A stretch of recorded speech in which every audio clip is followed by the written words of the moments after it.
오늘 아가서 마지막 8장 보겠습니다. 이 아가서 8장에는 여러 가지 해석이 많이 있는데 오늘 저는 여기 8장을 신부, 이 술람미 여인과 그리고 솔로몬 왕, 바로 주님과의 그 대화를 볼 때 1절부터 4절까지는 술람미 여인이 왕에게, 교회가 주님께 하는 말이고, 그 다음에 5절부터 7절까지는 주님이 교회에게, 솔로몬 왕이 술람미 여인에게 하는 말, 그 다음에 8절부터 12절까지는 그 술람미 여인이 왕에게, 그리고 교회가 그리스도께, 그리고 13절에서는 솔로몬 왕이 술람미 여인에게, 주님이 교회에게, 그리고 14절은 교회가 그리스도께 하는 그 말씀으로 봤습니다. 또 다르게 또 보는 그런 성경학자들도 있습니다. 오늘은 제가 그런 쪽으로 말씀을 보겠습니다. 먼저 첫 번째 1절부터 4절까지는 교회가 주님을 향하여 말합니다. 술람미 여인이 솔로몬 왕에게 말합니다. 1절 보세요. 당신이 내 오빠였으면, 내 오라비였으면 내가 바깥에서 당신을 만날 때 입 맞춘다는 얘기는 인사한다는 얘기입니다. 인사할 때 세상 사람들이 나를 업신여기지 않을 겁니다. 이 얘기는 뭐죠?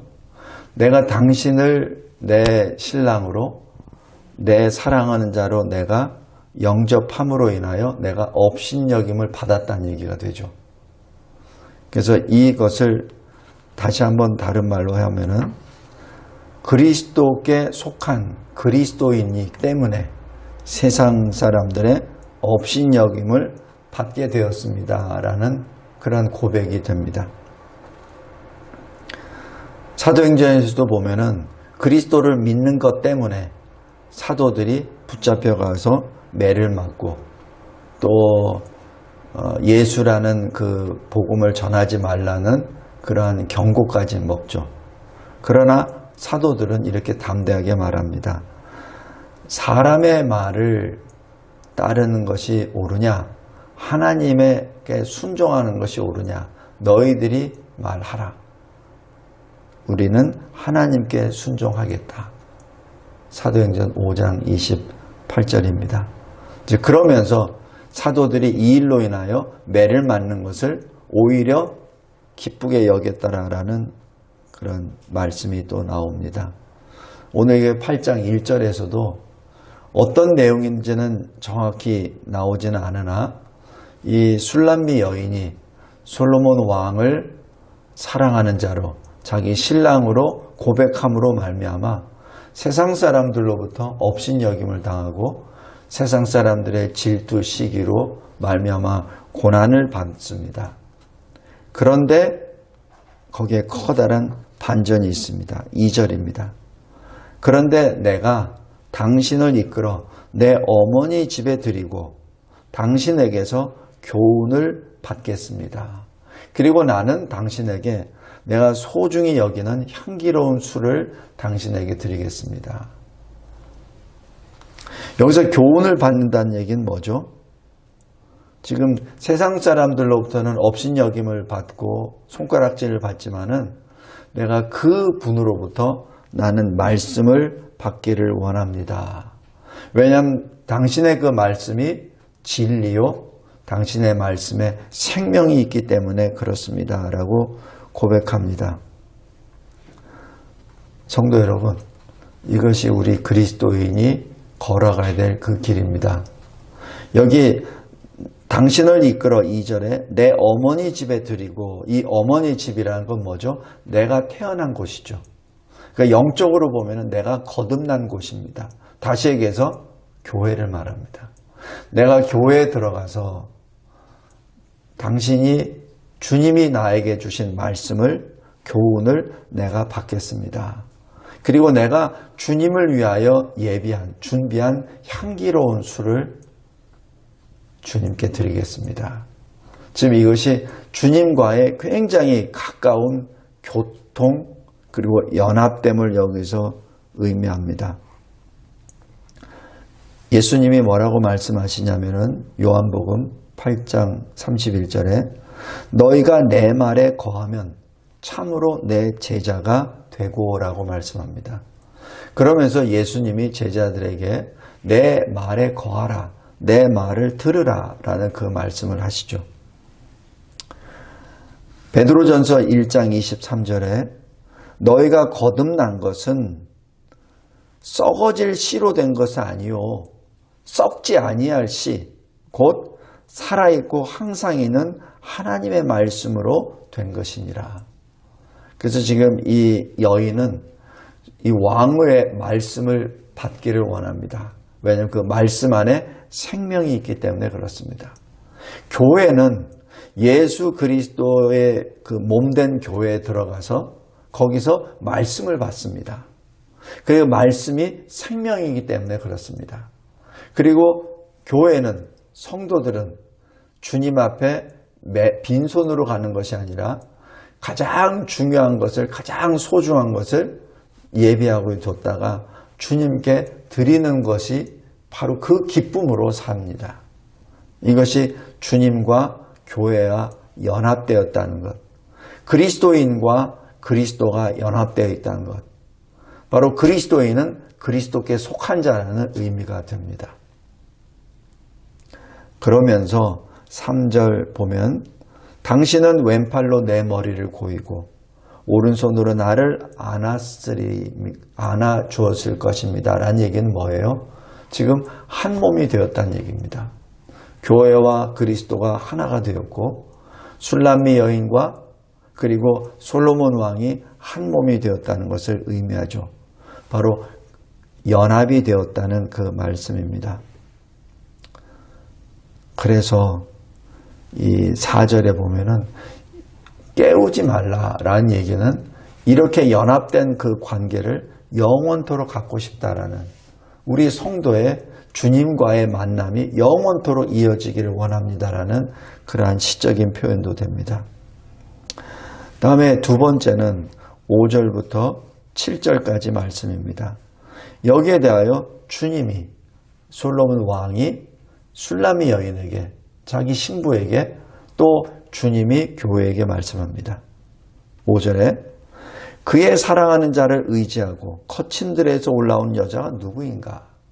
지금 주님이 광야에서 그 고난과 시련을 받고 올라오는 교회를 바라보며 지금 이렇게 격려의 말씀을 주십니다.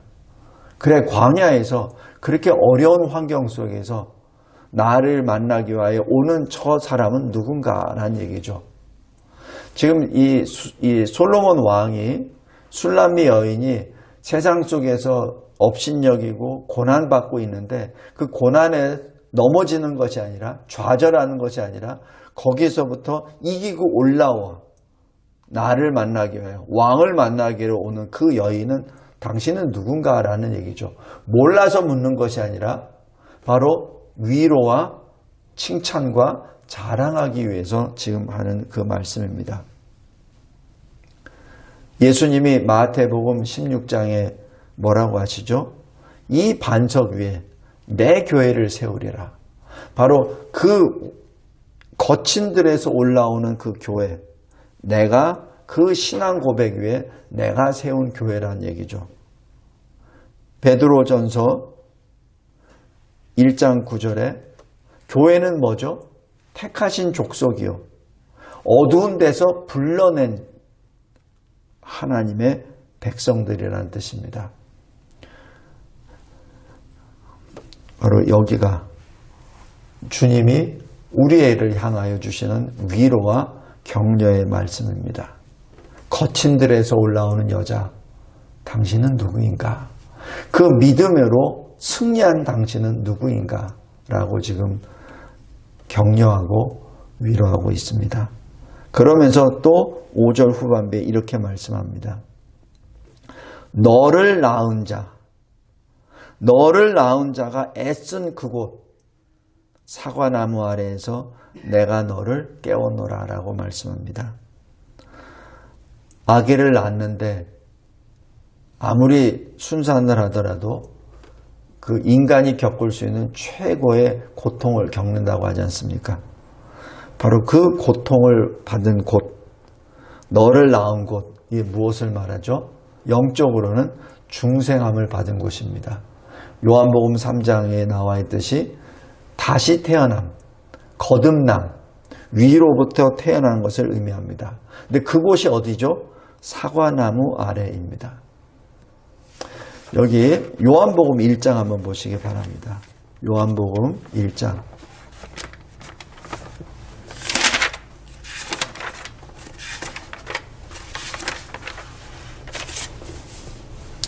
요한복음 1장 여기 48절에 나다네엘이 예수를 만나러 올 때 나다네엘의 마음은 어떻게 됐죠? 나사렛에서 무슨 선한 것이 있겠느냐? 빌립이 전도하죠. 바로 그리스도가 하나님의 아들이 이곳에 왔다. 그분이 나사렛 예수다. 이렇게 얘기하니까 나사렛에서 무슨 선한 것, 무슨 그런 일이 있을 수 있냐라고 얘기하죠. 그런 말을 하면서 지금 예수를 만나러 가는 길에 48절에 예수께서 말씀하십니다. 빌립이 너를 부르기 전에 내가 무화과 나무 아래에 있을 때 보았다라고 기록합니다.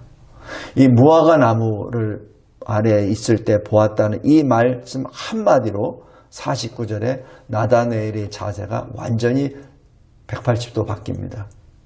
나다니엘이 뭐라고 하죠? 당신은 하나님의 아들이시오. 당신은 이스라엘의 왕이로소이다. 이렇게 고백합니다. 왜 그렇죠? 바로 무화과 나무 아래 이 유대인들이 기도하는 곳입니다. 그 기도하는 것을 보았다, 들었다라고 얘기하는 것은 하나님이라는 뜻이죠. 그래서 나다니엘은 이 예수님의 한마디로 예수를 하나님의 아들로 고백하는 역사가 나타납니다. 똑같습니다. 여기 아가서 8장 5절에 보면은 너를 낳은 자가 애쓴 크고 사과나무 아래에서, 바로 사과나무도 무화과나무도 동일합니다. 그곳에서 말씀을 묵상하고 하나님께 기도하는 그 장소에 내가 너를 깨웠다.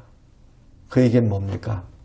바로 내가, 그리스도께서 너를 깨웠다. 너를 허물과 죄 가운데 죽었었던 너에게 너를 생명을 주었다. 너를 다시 거듭나게 했다라는 그 말씀이죠. 이 사실을 6절에 도장같이 마음에 품어라. 그리고 도장같이 팔에 두라. 그 얘기는 이 도장이라고 하는 것은 옛 이 유대 시대에 보면은 어떤 커다란 무슨 문서를 어떤 그 결정을 할 때는 그 도장으로 찍어서 자기의 의사를 표현하고 그것을 증거로 남기죠. 그렇기 때문에 요즘으로 얘기하면은 우리 그 무슨 도장이 있죠? 거래할 때 쓰는 그 도장, 그거 같습니다. 그러니까 그것과 같이 늘 마음에 소중히 두라는 얘기죠. 간직하라는 얘기입니다. 그 얘기는 내가 가지고 있는 그것을 빼앗기지 말라라는 요한계시록 3장 그 빌라델피아 교회를 향하여 주시는 그 말씀과 맞습니다. 내가 가진 것을 굳게 잡아 면류관을 빼앗지 못하게 하라라는 계시록 3장 11절의 그 말씀입니다. 그리고 또 더 큰 격려의 말씀은 7절입니다. 많은 물도 너 이 사랑을 끄지 못할 거야. 왜냐하면 이 사랑이 어떤 사랑이죠? 그리스도의 사랑입니다. 물론 술람미 여인도 솔로몬 왕을 사랑합니다. 교회도 예수 그리스도를 사랑합니다. 그러나 여기에 있는 사랑은 그리스도의 사랑입니다. 지금 주님이 말씀하시죠. 이 사랑을 끄지 못하리라. 성도 여러분, 이 로마서 8장 38절 39절 한번 보겠습니다. 로마서 8장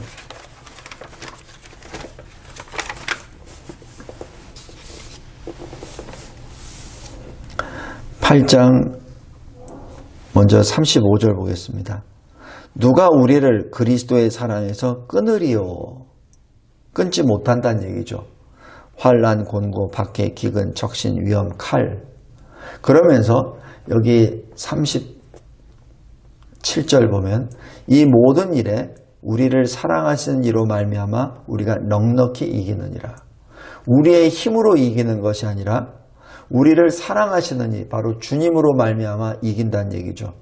그래서 38절 보면 사망, 생명, 천사, 권세, 현재, 장래, 능력, 39절 높음, 깊음, 다른 어떤 피조물이라도 우리를 우리 주 그리스도 예수 안에 있는 하나님의 사랑에서 끊을 수 없으리라. 바로 하나님의 사랑에서 우리를 끊을 수 없다. 무엇을? 그리스도의 사랑을. 오늘 여기 7절 말씀도 마찬가지입니다. 많은 물도 이 사랑, 그리스도의 사랑을 끄지 못하리라. 홍수도 그 사랑의 불을 끄지 못하리라는 그 말씀입니다. 이것은 이사야서 43장 잠깐 보겠습니다. 이사야 43장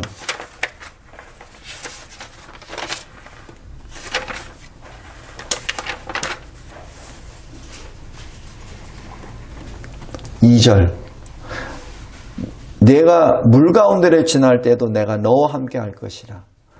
강을 건널 때 물이 너를 침몰하지 못할 것이며 내가 불 가운데를 지날 때 타지도 아니할 것이요 불꽃이 너를 사르지도 못하리라. 왜냐하면 3절에 나는 여호와 너의 하나님이라. 너의 구원자임이라. 지금 이 말씀을 그대로 여기서 다시 인용을 합니다. 이 시편 이 아가서를 기록한 이 솔로몬에게도 마찬가지 이 사랑으로 이 술람미 여인을 지금 사랑으로 안고 있고 또 주의 몸된 교회를 주님이 이 사랑으로 우리를 안고 계십니다. 그래서 우리는 늘 하나님 앞에 찬송하고 하나님께 감사, 기쁨을 드릴 수밖에 없는 존재입니다. 다음에 세 번째입니다. 8절부터 12절까지입니다. 이것은 성도 가운데, 교회 안에 있는 성도 가운데 아직 믿음이 연약한 자들을 위하거나 아니면 아직 교회 밖에서 전도 대상자들을 향한 말씀입니다. 8절 보십시오. 우리에게 있는 작은 누이는 아직 유방이 없구나. 여기 작은 누이는 뭐죠? 지금 형제 자매 누이죠. 그러니까 교회 안에 들어온 사람인데 아직 생명의 말씀을 전할 정도의 믿음이 아닌 사람입니다. 그런데 그 사람 앞에 8절 후반부에 이렇게 말합니다. 그가 청혼을 받는 날에 우리가 그를 위하여 무엇을 할까라고 말합니다. 성도 여러분, 이것이 성도 간의 사랑입니다.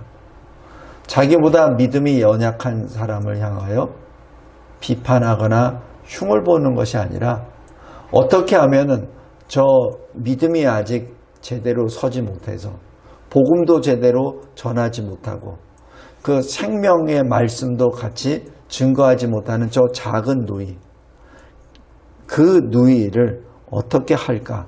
저 사람을 위하여 무엇을 할까라고 생각하는 것이 성도의 사랑입니다.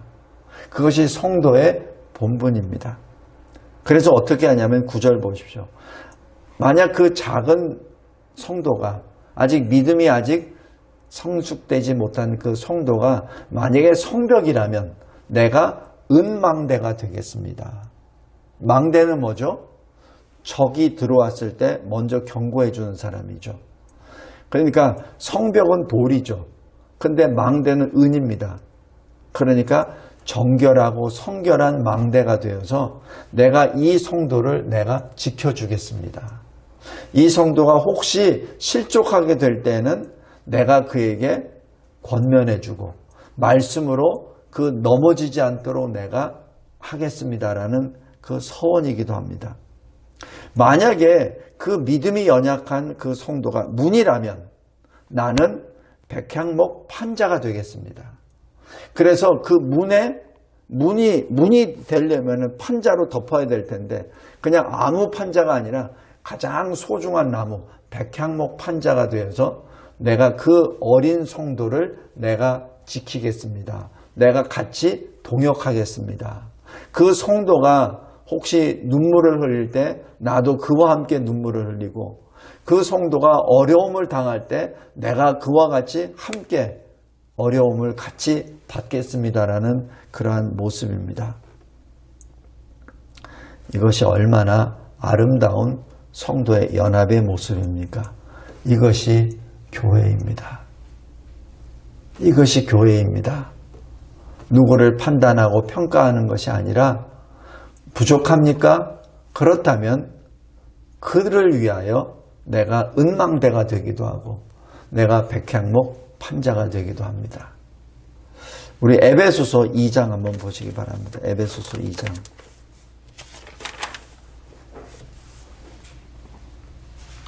성도 간의 교제가 무엇을 의미합니까?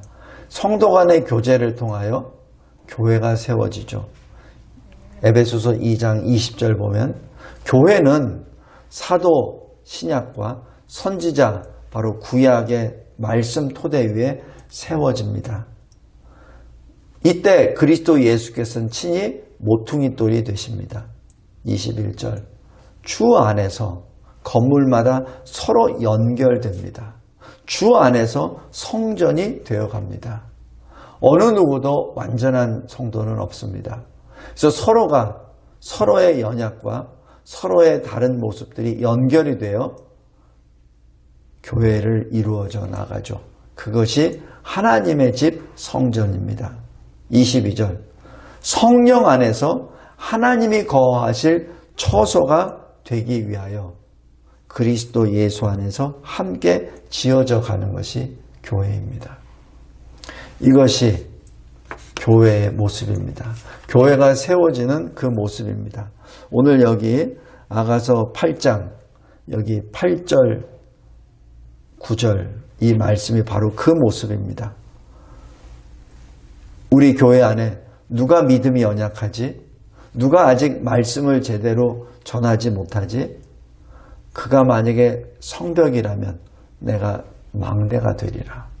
그가 문이면 내가 아름다운 향기를 나타내는 백향목 내가 판자가 되리라 하는 것이 교회 성도들의 마음입니다. 그래서 10절 보면 나는 성벽이요 내 유방은 망대 같으니 그러므로 나는 그가 보기에 화평을 얻은 자 같구나 라고 표현을 합니다. 내가 성도들과 함께 연합이 돼서 악한 무리들로부터 내가 지키는 성벽이 되고 내가 뒷전에 머물러서 그 공격을 피하는 자가 아니라 그 공격을 막는 자가 되고 내가 직접 망대가 되어서 말씀으로 내가 망대가 되어서 성도들에게 말씀으로 승리의 길을 이끌어 나가도록 합니다. 이러한 헌신으로 인하여 화평을 얻습니다. 화평을 얻습니다. 우리 마태복음 5장 한번 보십시오.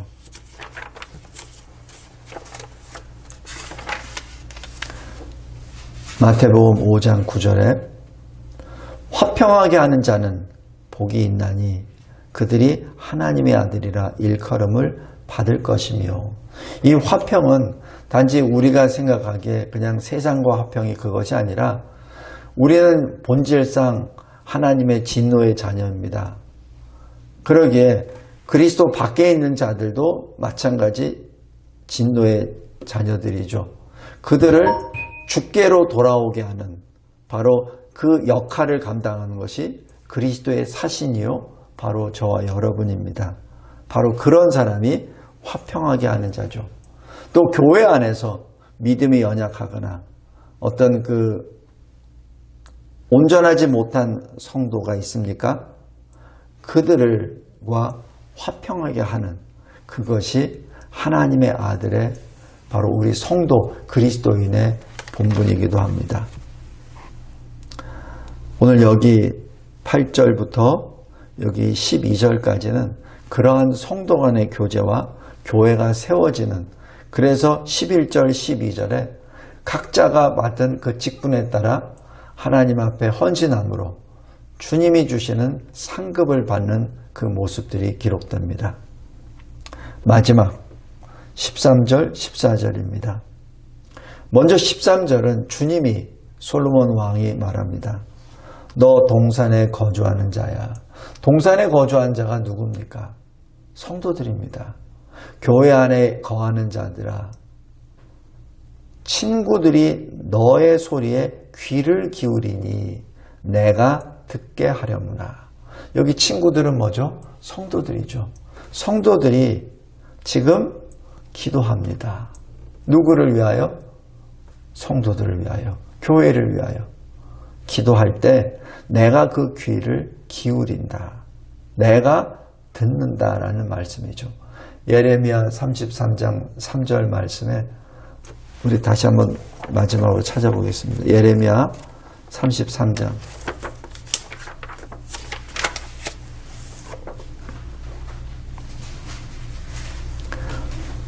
너는 내게 부르짖으라. 내가 너에게 응답하겠고 내가 알지 못하는 크고 은밀한 일을 너에게 보이리라. 주님이 말씀하신 거예요. 기도하란 얘기입니다. 내가 들리게끔 기도하란 얘기죠. 그러면 내가 너에게 응답해 주란 얘기입니다. 그런데 그 기도할 때 어떻게 기도한다고요? 친구들이 복수입니다. 주님이 마태복음 18장에 말씀하신 거죠. 두세 사람이 내 이름으로 모이면 거하면 내가 그들과 함께하리라. 바로 그 말씀과 연결이 됩니다. 주님이 말씀하십니다. 교회에 있는 자들아, 성도들이 소리를 내어 기도하라. 서로를 위하여 기도하고 교회를 위하여 기도하라. 그러면 내가 듣겠노라. 내가 들을 수 있도록 부르짖으며 기도하라 라고 지금 말씀합니다. 이때 14절에 솔로몬의 신부 술람미 여인이 교회가 주님께 말씀합니다.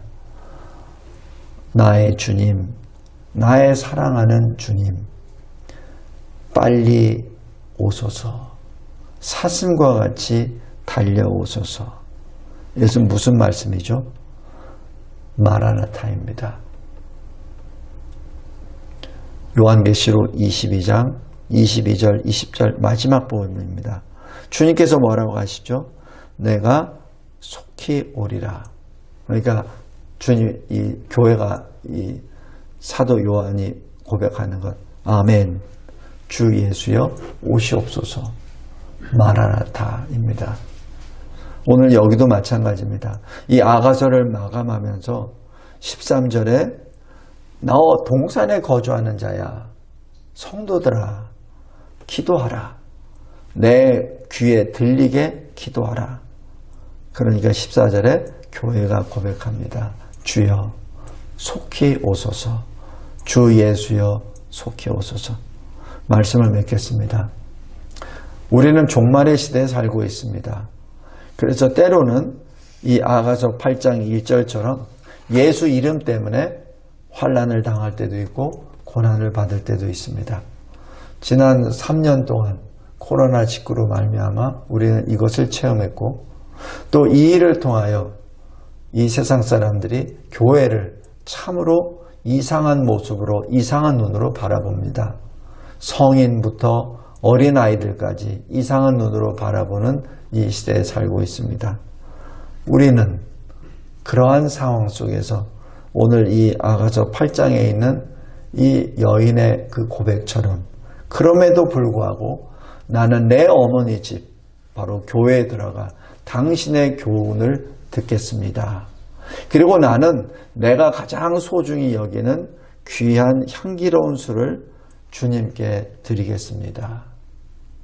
그러면서 주님과의 연합, 영원한 연합을 늘 기억합니다. 이때 주님이 말씀하십니다.